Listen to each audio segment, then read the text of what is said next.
تکمیل اور چوتھے سال کے آغاز پر میری طرف سے مبارکباد قبول کیجیے۔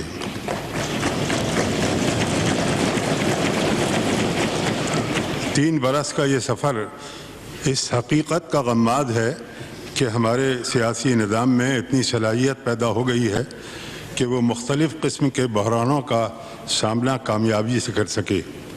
اس کا مطلب یہ ہے کہ قوم اس نتیجے پر پہنچ چکی ہے کہ پائیدار ترقی اور استحکام کا مقصد جمہوریت کے بغیر حاصل نہیں ہو سکتا۔ سیاسی بلوغت کی جانب یہ ایک بڑی قومی پیش رفت ہے جس کے لیے پارلیمان، سیاسی جماعتیں اور پاکستانی قوم خراج تحسین کی مستحق ہے۔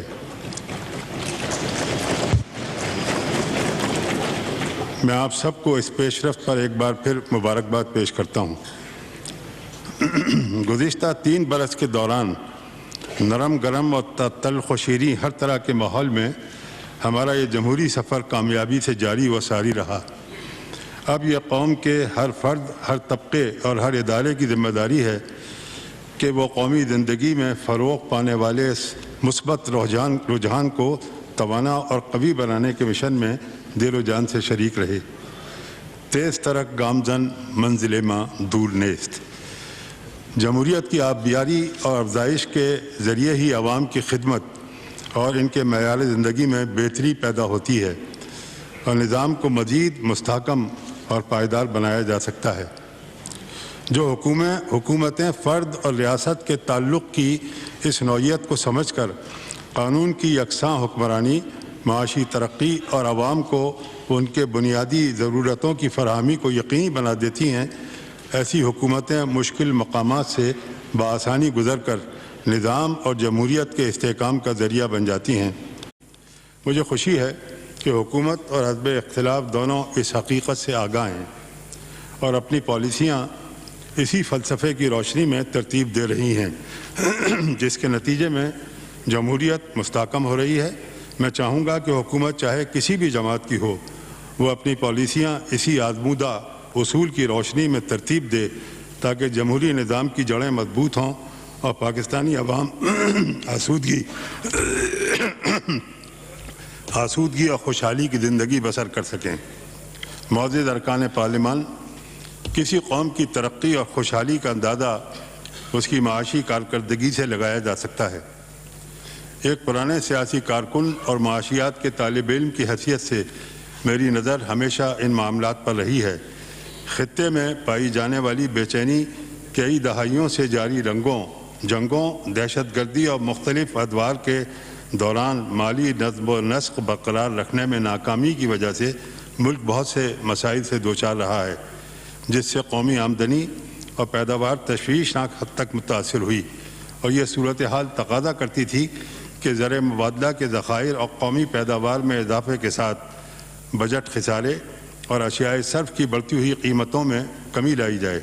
اس تناظر میں جب ہم غیر جانبدار بین الاقوامی اداروں کی حالیہ رپورٹس کا جائزہ لیتے ہیں تو صورتحال حوصلہ افزا نظر آتی ہے۔ عالمی مالیاتی اداروں کے ذریعے سامنے آنے والے اعداد و شمار کے مطابق ملک میں ٹیکسوں کے نظام اور وصولی میں بہتری ہوئی، زر مبادلہ کے ذخائر اور قومی پیداوار کی شرح نمو اطمینان بخش طریقے سے بڑھ رہی ہے اور اس برس یہ 4.7% رہی ہے۔ بجٹ خسارے میں کمی آئی ہے، افراط زر کی شرح قابو میں رہی اور روپیہ مستحکم ہوا۔ یہ اشارے مثبت ہیں جن سے بیرونی سرمایہ کاری کی حوصلہ افزائی ہوگی، ہماری اقتصادی ترقی کی رفتار تیز ہوگی اور پاک چین اقتصادی راہداری سے اسے مزید مہمیز ملے گی۔ معاشی میدان میں ایسی خوش آئند پیش رفت مستقل مزاجی کے ساتھ تشکیل دی گئی حقیقت پسندانہ پالیسیوں کے ذریعے ہی ممکن ہے۔ میں چاہوں گا کہ معیشت کے استحکام کے لیے پاکستان کے معروضی حالات کے مطابق پالیسیوں کا تسلسل جاری رہے اور معیشت کی بہتری کے ثمرات عام آدمی تک پہنچانے کے لیے بھی مزید اقدامات کیے جائیں، کیونکہ اچھی حکومت کی یہی پہچان ہے۔ بابا قوم قائد اعظم محمد علی جناح نے فرمایا تھا کہ اگر ہم پاکستان کو خوشحال دیکھنا چاہتے ہیں تو ہمیں اپنے عوام اور خاص طور پر غریب طبقات کی فلاح و بہبود کو یقینی بنانا ہوگا۔ مجھے یہ کہنے میں ذرا بھی ہچکچاہٹ نہیں ہے کہ پاکستان کی اقتصادی پالیسی کا محور قائد اعظم کا یہی فرمان ہونا چاہیے۔ گزشتہ برسوں کے دوران عوامی بہبود کے کئی اقدامات سامنے آئے ہیں، جن میں نوجوانوں کے لیے کاروبار کے مواقع، فنی تربیت، غربت کی لکیر سے نیچے زندگی بسر کرنے والی آبادی کی مدد کے لیے جامع پروگرام، بنیادی اشیاء صرف پر سبسڈی، کسانوں اور کاشتکاروں کے لیے خصوصی پیکیج، پسماندہ علاقوں کے بچوں کے لیے مفت تعلیمی سہولتیں اور وظائف، ہونہار اور اعلیٰ تعلیم حاصل کرنے والے طلباء کے لیے لیپ ٹاپ کی فراہمی اور ہیلتھ انشورنس اسکیم جیسے کئی منصوبے شامل ہیں۔ میں چاہتا ہوں کہ کمزور اور غریب طبقات کے مسائل میں کمی کے لیے اس طرح کے اقدامات مسلسل کیے جاتے رہیں۔ تاہم معاشی پالیسیوں پر حزب اختلاف کی تنقید کا خیر مقدم کرتے ہوئے اسے ایک سمجھدار حکومت کی طرح اپنی طاقت بنا لینا چاہیے تاکہ ان پالیسیوں میں مزید بہتری آئے اور ان کی افادیت مزید بڑھ جائے۔ لیکن اس کے ساتھ ہی حزب اختلاف کی بھی یہ ذمہ داری ہے کہ وہ تنقید کرتے ہوئے بابائے قوم کی اس ہدایت کو ہمیشہ پیش نظر رکھے کہ حزب اختلاف یا کسی بھی گروہ کو یہ حق حاصل نہیں کہ وہ منتخب حکومت پر غیر قانونی طریقے سے اپنی مرضی مسلط کرنے کی کوشش کرے۔ قائد اعظم کے بتائے ہوئے اس رہنما اصول میں یہ حکمت پوشیدہ ہے کہ ضد اور ذاتی اختلافات کو قومی مفادات پر غالب نہ آنے دیا جائے، تو اس کے نتیجے میں معاشرے کا نظم دھرم برہم ہو جاتا ہے، جس کا تلخ تجربہ ہم اپنی پارلیمانی، جمہوری اور سیاسی تاریخ میں بارہا کر چکے ہیں، لیکن آئندہ اس کے متحمل نہیں ہو سکتے کیونکہ اب غلطی کی گنجائش بالکل نہیں ہے۔ اس لیے میں سمجھتا ہوں کہ اپنی تاریخ کے اس مرحلے پر قوم کو اتفاق لائے اور یکجہتی کی جتنی ضرورت آج ہے اس سے پہلے کبھی نہ تھی۔ پاک چین اقتصادی راہداری کے تناظر میں اس کی اہمیت تو اور بھی زیادہ ہے۔ اس منصوبے کی تشکیل پاک چین معاہدوں اور مختلف روٹس کی منصوبہ بندی کے بہت سے امور میں مختلف مواقع پر ہونے والی پیش رفت کی تفصیلات براہ راست میرے علم میں ہیں۔ ان معاملات میں بعض حلقوں کی طرف سے جو تحفظات سامنے آئے ہیں ان میں وزن نہیں۔ قومی معیشت کے احیاء کے لیے اس اہم ترین منصوبے پر پروگرام کے مطابق کام جاری رہنا چاہیے۔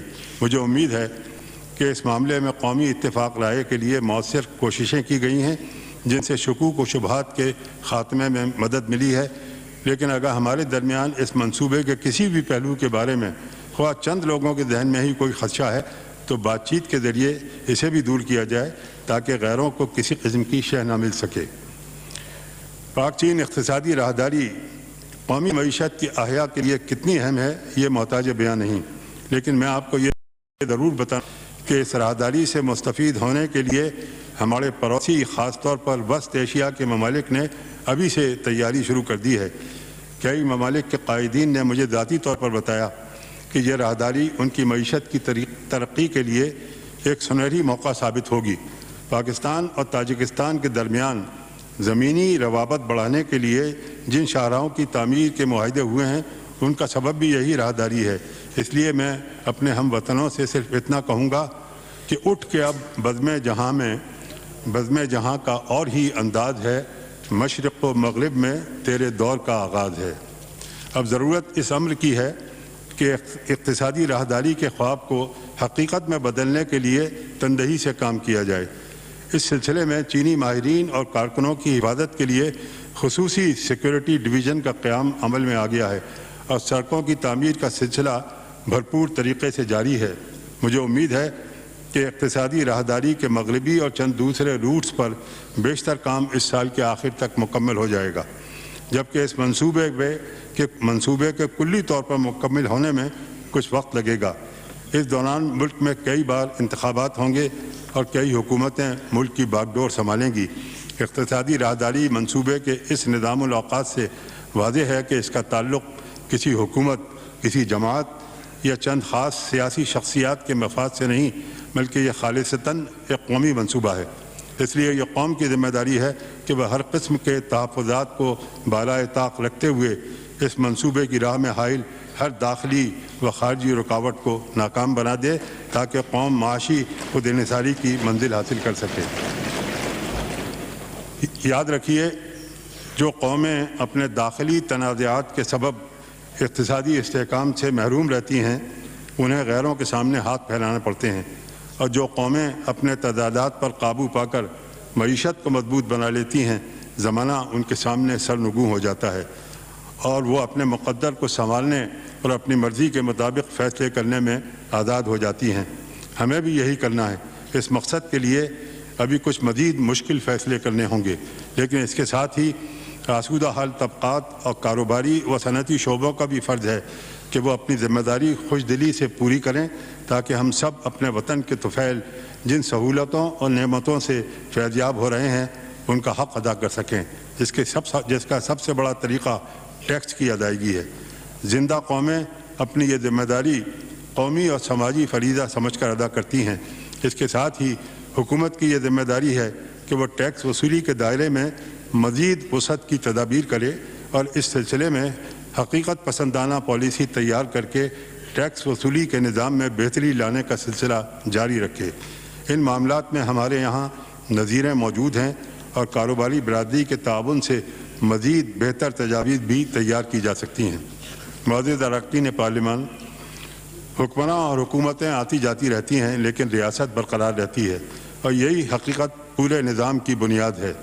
اس لیے ہمیں اپنے سیاسی اختلافات برقرار رکھتے ہوئے بھی معیشت کو متاثر نہیں ہونے دینا چاہیے، کیونکہ مضبوط پاکستان کی تعمیر مضبوط معیشت کے ذریعے ہی ممکن ہے۔ اس سلسلے میں میری تجویز یہ ہے کہ قوم معاشی استحکام کے ایجنڈے پر متفق ہو جائے تاکہ ہر طرح کے حالات میں اقتصادی پالیسیوں کا تسلسل برقرار رہ سکے۔ مجھے یقین ہے کہ ہماری سیاسی جماعتیں اور دیگر متعلقہ حلقے اس تجویز پر غور کر کے جلد ہی کوئی ٹھوس قدم اٹھائیں گے۔ خواتین و حضرات، معیشت کا استحکام اور اقتصادی خود انحصاری ہماری ہر حکومت کا نصب العین ہونا چاہیے۔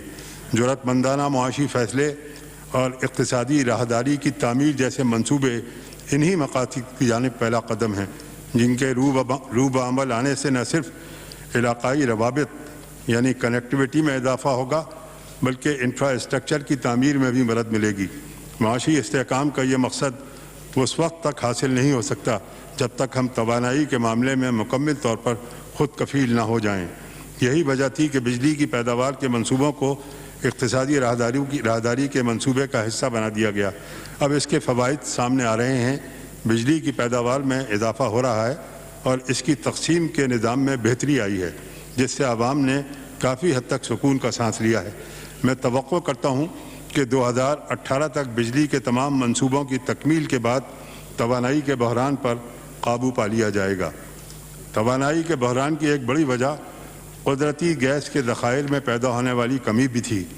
قطر سے LNG کی درآمد سے صنعتی پیداوار میں رونما ہونے والی کمی پر قابو پانے میں مدد ملی ہے۔ سرکاری اور نجی سرمایہ ڈوبنے سے بچا ہے اور لوگوں کی ایک بڑی تعداد کو روزگار بھی ملا ہے، لیکن اس کے باوجود میں سمجھتا ہوں کہ ہمیں مزید متبادل ذرائع سے بھی توانائی کے حصول پر کام جاری رکھنا چاہیے، جن میں ہائیڈل، سولر، ونڈ اور کوئلہ وغیرہ شامل ہیں۔ اس سلسلے میں میری تجویز ہوگی کہ ہمیں گلگت بلتستان، آزاد کشمیر اور دیگر بالائی علاقوں کے ندی نالوں اور آبی گزرگاہوں سے بھی بجلی کی پیداوار شروع کرنے پر توجہ دینی ہوگی، کیونکہ ان ذرائع سے ہمیں بہت سستی اور وافر بجلی میسر آ سکتی ہے۔ میں چاہتا ہوں کہ دیامر، بھاشا اور داسو ڈیموں کی تعمیر پر توجہ دینے کے ساتھ ساتھ ان چھوٹے منصوبوں پر بھی ابھی سے غور شروع کر دیا جائے۔ اس سلسلے میں ایک قابل عمل تجویز یہ ہو سکتی ہے کہ سستی بجلی کی پیداوار کے ان مواقع کی طرف درمیانہ درجے کے نجی سرمایہ کاروں کو متوجہ کیا جائے اور گلگت بلتستان کو نیشنل گرڈ سے منسلک کر دیا جائے۔ اس طرح دیکھتے ہی دیکھتے حالات بدل جائیں گے انشاءاللہ۔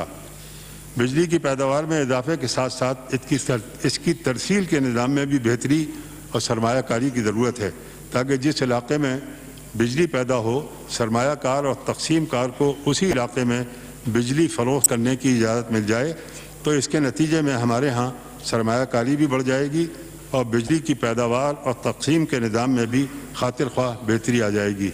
معزز اراکین پارلیمنٹ، قومی ترقی کا خواب صرف اسی صورت میں شرمندہ تعبیر ہو سکتا ہے جب ملک میں امن و امان ہو، کاروباری ماحول سازگار ہو اور سرمایہ کار بلا خوف سرمایہ کاری کر سکے۔ مجھے خوشی ہے کہ اب ملک کے مختلف حصوں بالخصوص وزیرستان، بلوچستان اور کراچی میں بحالی امن کی کارروائیوں کے بھی حوصلہ افزا نتائج سامنے آئے ہیں اور ملکی سطح پر معاشی ترقی کی شرح بہتر ہوئی ہے۔ میں سمجھتا ہوں کہ اس سال کے آخر تک داخلی سلامتی کو یقینی بنا کر ہم ضرب عزم کے تمام اہداف حاصل کرنے میں کامیاب ہو جائیں گے۔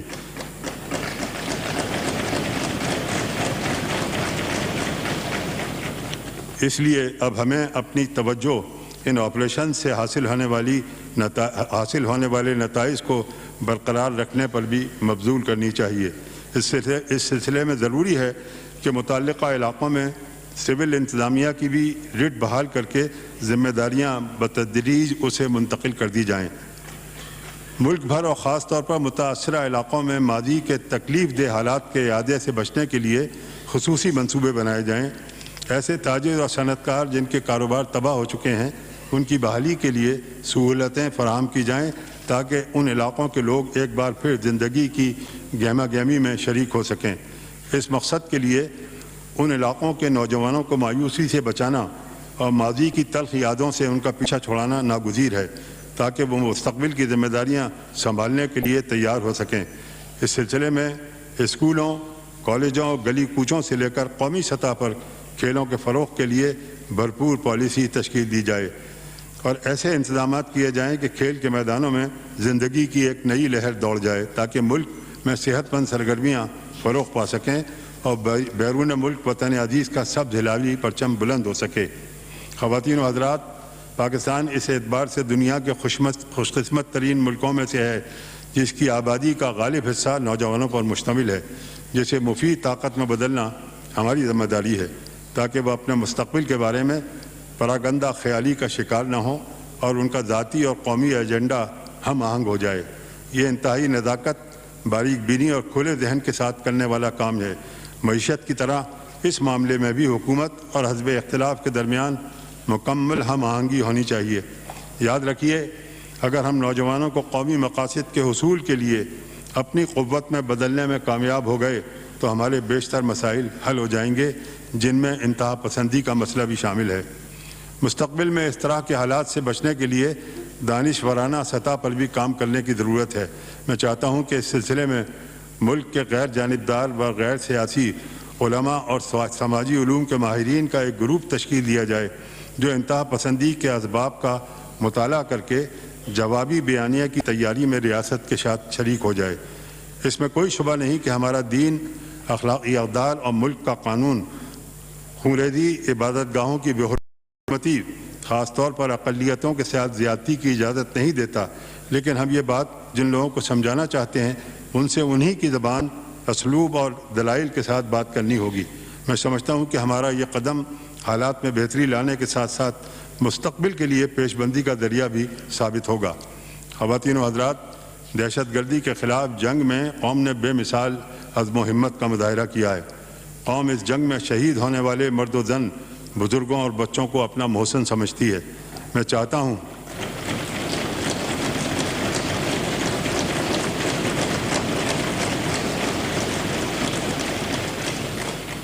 ہوں کہ پاکستان کی تحفظ کی اس جنگ میں قربانیوں کی عدیم النظیر مثالیں رقم کرنے والے عوام کو اور افواج پاکستان کو خراج تحسین پیش کرنے کے لیے ایک قومی یادگار قائم کی جائے۔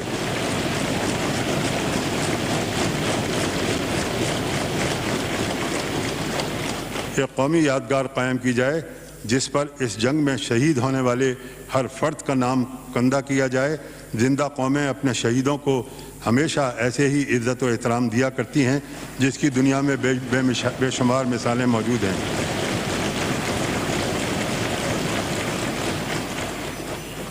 اس طرح کی یادگاریں وطن کے تحفظ اور اس کے دفاع کا جذبہ پیدا کرتی ہیں۔ دفاع وطن کی اس جنگ میں ہمارے سول و فوجی اداروں کے جوانوں افسروں نے بھی شاندار کارکردگی کا مظاہرہ کیا ہے، جس پر قوم انہیں خراج تحسین پیش کرتی ہے۔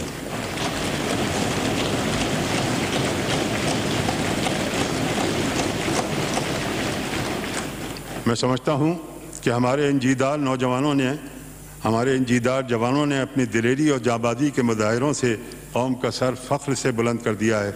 جس قوم کے محافظوں کے دل قربانی اور شہادت کے ایسے جذبات سے لبریز ہوں، انہیں دنیا کی کوئی طاقت شکست سے دوچار نہیں کر سکتی۔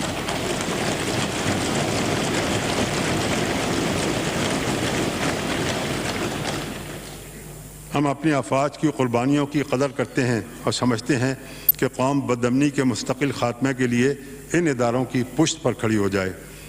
ہم اس جنگ کے دوران قبائلی علاقوں کے بے گھر ہو جانے والے عوام کی قربانیوں پر بھی انہیں خراج تحسین پیش کرتے ہیں۔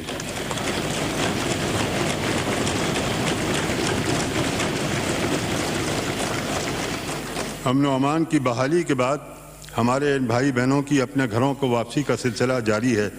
ان کی دوبارہ آبادکاری کے انتظامات کو مزید تیز اور آسان بنا دیا جائے تاکہ قوم کی بقا کے لیے اپنا گھر بار چھوڑ کر پریشان حالی کا شکار ہونے والے ہمارے بھائی بہنیں اور بچے آسانی کے ساتھ اپنے علاقوں کو لوٹ سکیں۔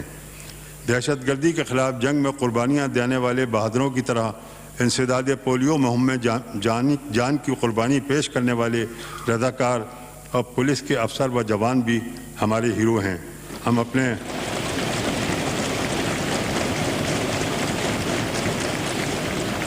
اپنے ان تمام شہیدوں کے بلندی درجات کے لیے دعا گو ہیں اور ان کی جرأت بہادری کو سلام پیش کرتے ہیں۔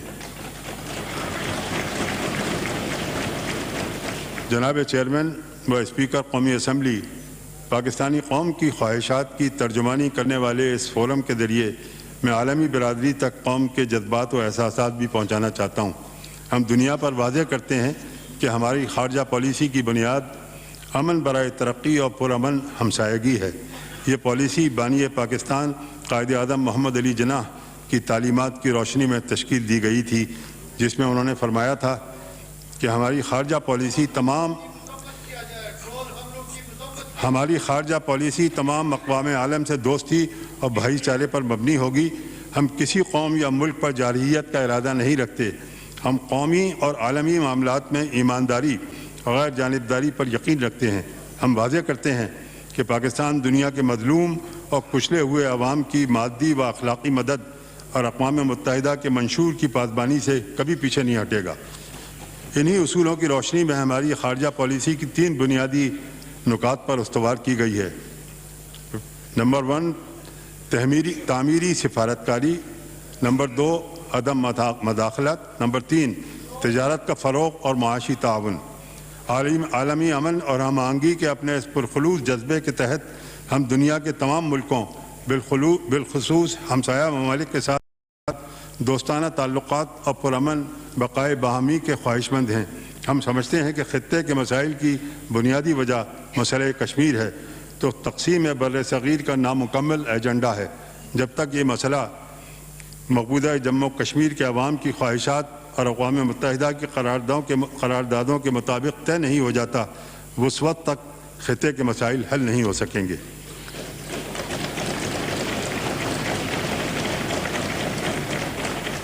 گزشتہ برس اقوام متحدہ کی جنرل اسمبلی کے اجلاس میں بھی یہی پیغام دیا گیا تھا کہ ہم پڑوسیوں کے ساتھ بلا تعطل مسلسل اور بامعنی مذاکرات کے خواہش مند ہیں۔ مجھے افسوس ہے کہ ہماری طرف سے خلوص اور گرم جوشی کے ساتھ بڑھائے گئے ہاتھ کا اسی جذبے کے ساتھ جواب نہیں دیا گیا۔ بدقسمتی سے حال ہی میں چند مزید ناخوشگوار واقعات رونما ہوئے ہیں، جن سے کشیدگی میں اضافہ ہوا ہے۔ پاکستان کی طرف سے مذاکرات کی ضرورت پر بار بار زور دینے اور پٹھان کوٹ واقعے کی مذمت اور مشترکہ تحقیقات کی پیشکش کے باوجود خارجہ سیکریٹری کی سطح پر مذاکرات التوا کا شکار ہیں، جس پر ہمیں تشویش ہے۔ اس طرح کے حالات نیک نیتی اور اخلاص کے اسی جذبے کے روب عمل آنے سے بہتر ہو سکتے ہیں جس پر پاکستان کاربند ہے۔ پاکستان سمجھتا ہے کہ خطے میں امن و استحکام کے لیے افغانستان کا امن ناگزیر ہے۔ یہ مقصد فریقین کے درمیان مکمل مفاہمت کے ذریعے ہی ممکن ہے اور اس کا کوئی فوجی حل نہیں ہو سکتا۔ افغانستان میں نئی حکومت کے قیام کے بعد پاکستان نے پورے اخلاص کے ساتھ نئی قیادت سے رابطے کیے تاکہ ماضی کی بدگمانیوں کا خاتمہ کر کے دیر پا امن کی راہ ہموار کی جا سکے۔ اس سلسلے میں پاکستان ہی کی تحریک پر 4 ملکی تعاون گروپ افغان حکومت اور طالبان کے درمیان بات چیت میں معاونت کر رہا ہے، جس کے اب تک کئی اجلاس ہو چکے ہیں۔ افغانستان میں رونما ہونے والے حالیہ چند واقعات کی وجہ سے ان کوششوں کو نقصان پہنچا ہے، لیکن ہمیں توقع ہے کہ یہ کوششیں جلد کامیاب ہوں گی۔ 14 ملکی ہارٹ آف ایشیا کانفرنس بھی اسی سلسلے کی کڑی ہے، جس میں پاکستان کا کردار بہت اہم ہے۔ اسلامی برادری سے تعلقات پاکستان کی خارجہ پالیسی کی بنیاد ہیں۔ یہی وجہ ہے کہ تمام مسلم ممالک کے ساتھ ہمارے تعلقات نہایت دوستانہ اور قریبی ہیں۔ ان ملکوں میں کام کرنے والے لاکھوں تارکین وطن نے بھی ان تعلقات کو مزید وسعت دی ہے۔ ہم خلیج تعاون کونسل کے ساتھ افرادی قوت، دفاع اور توانائی کے شعبے میں تعاون سمیت فری ٹریڈ ایگریمنٹ پر بات چیت کر رہے ہیں، جو باہمی تجارت کے لیے سود مند ثابت ہوگی۔ کچھ عرصے قبل مشرق وسطیٰ میں پیدا ہونے والی کشیدگی کے خاتمے کے لیے پاکستان نے مثبت کردار ادا کیا، جس میں ہمارے عزیز دوست ترکی نے بھی ہماری معاونت کی۔ ہماری ان کوششوں کے مثبت نتائج برآمد ہوئے، اور اس پس منظر میں ایران کے صدر ڈاکٹر حسن روحانی کا دورہ پاکستان بہت اہم تھا، جس سے دونوں برادر ملکوں کے تعلقات میں نئی گرمجوشی پیدا ہوئی ہے۔ ایران پر عائد پابندیوں کے خاتمے کے بعد دونوں ملکوں کے درمیان تعلقات کے ایک نئے دور کا آغاز ہوا ہے، جس کے نتیجے میں دو طرفہ تجارت کو $5 بلین تک پہنچانے کے لیے 5 سالہ اسٹریٹجک منصوبے کی تشکیل پر کام ہو رہا ہے۔ اس کے علاوہ تجارتی اور اقتصادی تعلقات کو وسعت دینے کے لیے مزید انٹری پوائنٹس کھولنے پر بھی اتفاق ہوا ہے، جبکہ پاک ایران گیس پائپ لائن ہماری توانائی کی ضروریات کی تکمیل میں بھی معاون ثابت ہوگی۔ معزز اراکین پارلیمان، ہمسایہ ملکوں کے ساتھ تجارت اسی صورت میں فروغ پا سکتی ہے اگر مشترکہ سرحدیں محفوظ ہوں، آمد و رفت کا ریکارڈ تیار کیا جائے اور سرحدوں پر کسی بھی قسم کی غیر قانونی سرگرمی کو ناممکن بنا دیا جائے۔ اس مقصد کے لیے جدید ٹیکنالوجی کی مدد سے مؤثر نگرانی کا نظام ناگزیر ہے۔ میں چاہوں گا کہ حکومت ان معاملات کو بھی اپنی ترجیحات میں شامل کر لے۔ سعودی عرب کی قیادت میں 35 ملکی فوجی اتحاد میں ہماری شمولیت ایک اہم واقعہ ہے، جس سے دہشت گردی اور انتہا پسندی کے خاتمے کے لیے ہمارے عزم کا اظہار ہوتا ہے، کیونکہ انتہا پسندی کے قلع قمع کے لیے اس اتحاد کا قیام بہت اہم ہے۔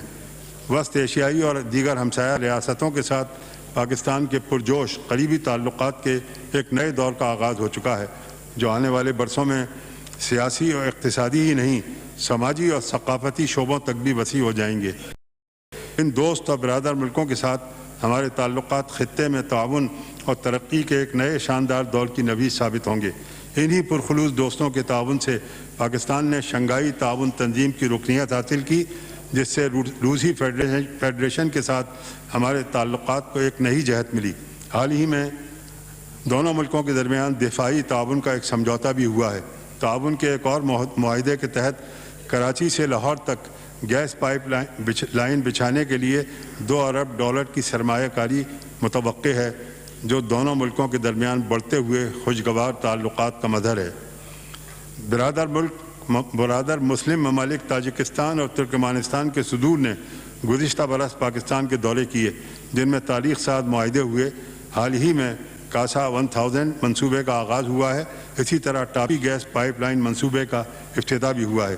اس ضمن میں یہ ایک اہم پیش رفت ہے، جن سے ہمیں اپنی توانائی کی ضروریات کی تکمیل کے ساتھ ساتھ علاقائی روابط، امن و استحکام اور خوشحالی کے فروغ میں بھی مدد ملے گی۔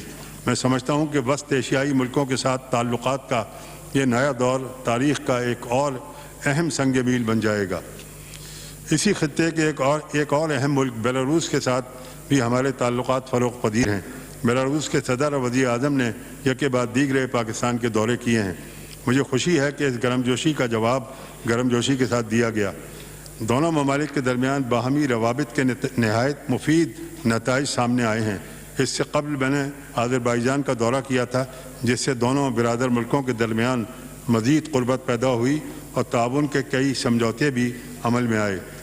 گزشتہ برسوں کے دوران یورپی یونین اور اس کے رکن ممالک کے ساتھ ہمارے تعلقات میں مزید وسعت آئی ہے۔ یورپی یونین میں پاکستان کو GSP+ کا درجہ حاصل ہے، جس سے ہماری برآمدات میں اضافہ ہوا ہے۔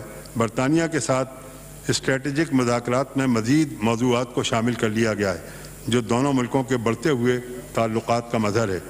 امریکہ کے ساتھ ہمارے تعلقات دیرینہ اور تاریخی ہیں۔ ان تعلقات میں اسٹریٹجک ڈائیلاگ کے ذریعے مزید گہرائی پیدا ہو رہی ہے۔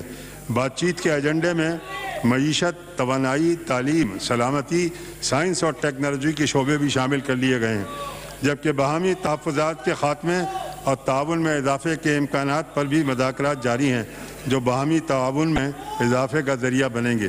معزز اراکین پارلیمنٹ، پاکستان نیوکلیئر سیکورٹی پر سختی سے یقین رکھتا ہے۔ اب وہ اس معاملے میں عالمی برادری کو بھی متحرک کرنے کی سنجیدہ کوششوں میں مصروف ہے۔ پاکستان نے اپنے ایٹمی تنصیبات کو محفوظ بنانے کے لیے انتہائی جدید انتظامات کر رکھے ہیں، جن کے سبب کسی بھی نوعیت کے کسی حادثے کا کوئی خدشہ نہیں ہے۔ ہمارے انتظامات کے بہترین معیار کا اعتراف حال ہی میں واشنگٹن میں ہونے والی نیوکلیئر سمٹ میں بھی کیا گیا ہے، جو ہمارے لیے باعث فخر ہے۔ دنیا میں امن، ترقی اور خطے میں علاقائی تعاون کے فروغ کے لیے بھی پاکستان نے انتہائی سرگرم اور فعال کردار ادا کیا ہے۔ اس سلسلے میں پاکستان اسلامی تعاون تنظیم OIC، اقتصادی تعاون تنظیم ECO، سارک، D8 تنظیم اور ایشیائی تعاون ڈائیلاگ ACD میں متحرک کردار ادا کر رہا ہے، جو اس بات کا مظہر ہے کہ پاکستان خطے کے عوام کی ترقی اور خوشحالی کے لیے ہمہ وقت تعاون پر تیار رہتا ہے۔ یہ امر باعث مسرت ہے کہ آئندہ سارک سربراہ کانفرنس اسی سال نومبر میں پاکستان میں ہوگی۔ ہم توقع رکھتے ہیں کہ سارک قیادت کا یہ اجتماع خطے میں مزید ہم آہنگی اور تعاون کے فروغ کا ذریعہ بنے گا۔ معزز اراکین پارلیمنٹ، کامیاب خارجہ تعلقات کی بنیاد قوم کا اتحاد، یکجہتی، انداز زیست، آنے والی نسلوں کی تربیت اور اٹھان پر رکھی جاتی ہے۔ اگر ہم زندگی کے ان پہلوؤں پر توجہ دے کر کچھ معاملات کو مزید بہتر بنا لیں تو میں سمجھتا ہوں کہ عالمی برادری میں ہمارے وقار میں مزید اضافہ ہوگا۔ علامہ اقبال نے فرمایا تھا کہ فرد قائم ربط ملت سے ہے تنہا کچھ نہیں، موج ہے دریا میں اور بیرون دریا کچھ نہیں۔ میں محسوس کرتا ہوں کہ ہم اپنی قومی زندگی میں ربط ملت یعنی اتحاد و تنظیم کے معاملے میں کسی قدر لاپرواہی کا شکار ہو رہے ہیں۔ اس سلسلے میں بعض اوقات انفرادی زندگی سے لے کر اہم قومی اور حساس معاملات تک بہت تکلیف دہ مناظر دیکھنے میں آتے ہیں۔ یہ ایک غیر مناسب رجحان ہے۔ مسلمان معاشرے میں خواتین کے احترام کی روایت غیر متنازع اور مسلمہ قدر کی حیثیت رکھتی ہے، لیکن گزشتہ کچھ عرصے سے ہم بعض پریشان کن واقعات کا مشاہدہ کرنے پر مجبور ہوئے ہیں۔ اس ناپسندیدہ صورتحال کا خاتمہ فوری طور پر ہونا چاہیے۔ اس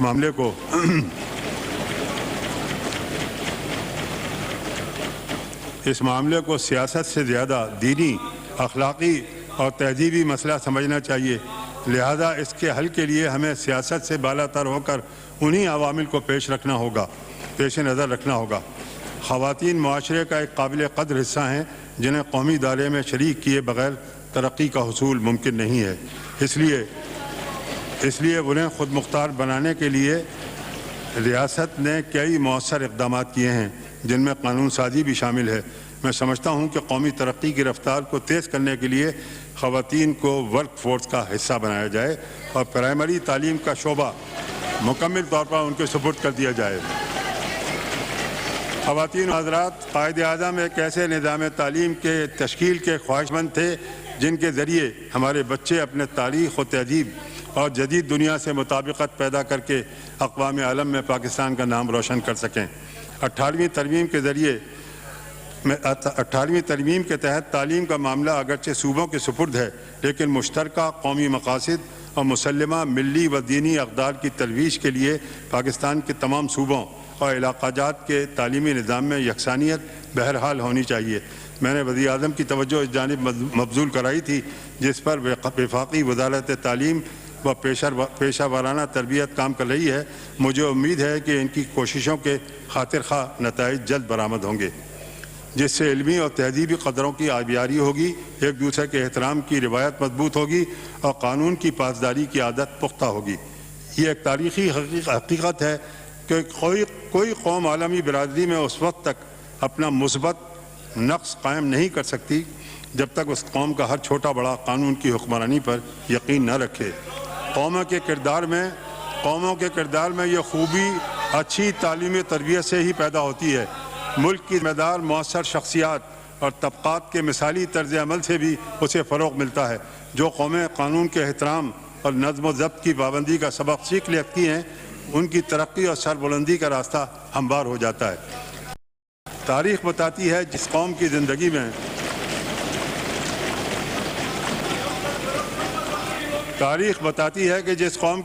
میں قانون کی اہمیت کم ہو جاتی ہے وہ قوم خودداری سے محروم ہو جاتی ہے اور اپنے وطن کی احساس ملکیت سے عاری ہو جاتی ہے، اور جو قومیں نظم و ضبط اور قانون کے احترام کی روایت کو زندگی کا حصہ بنا لیتی ہیں ان کے کارناموں سے دنیا دنگ رہ جاتی ہے۔ پاکستانی قوم اپنے مختصر تاریخ میں اللہ کے فضل و کرم سے بڑے بڑے کارنامے انجام دیے ہیں۔ دنیا بھی ہمارے ان کارناموں کا اعتراف کرتی ہے، لیکن میں دیکھتا ہوں کہ قانون کے احترام کے معاملے میں ہم اکثر لاپرواہی کا مظاہرہ کر جاتے ہیں۔ میں توقع رکھتا ہوں کہ حکومت، حزب اختلاف اور سیاسی جماعتیں ہی نہیں، معاشرے کے تمام طبقات بھی قومی فریضہ سمجھتے ہوئے اس معاملے میں اپنا کردار ادا کریں گے تاکہ قوموں کی برادری میں پاکستانی قوم کی عزت و توقیر میں اضافہ ہو اور ہم ترقی اور استحکام کی منزلیں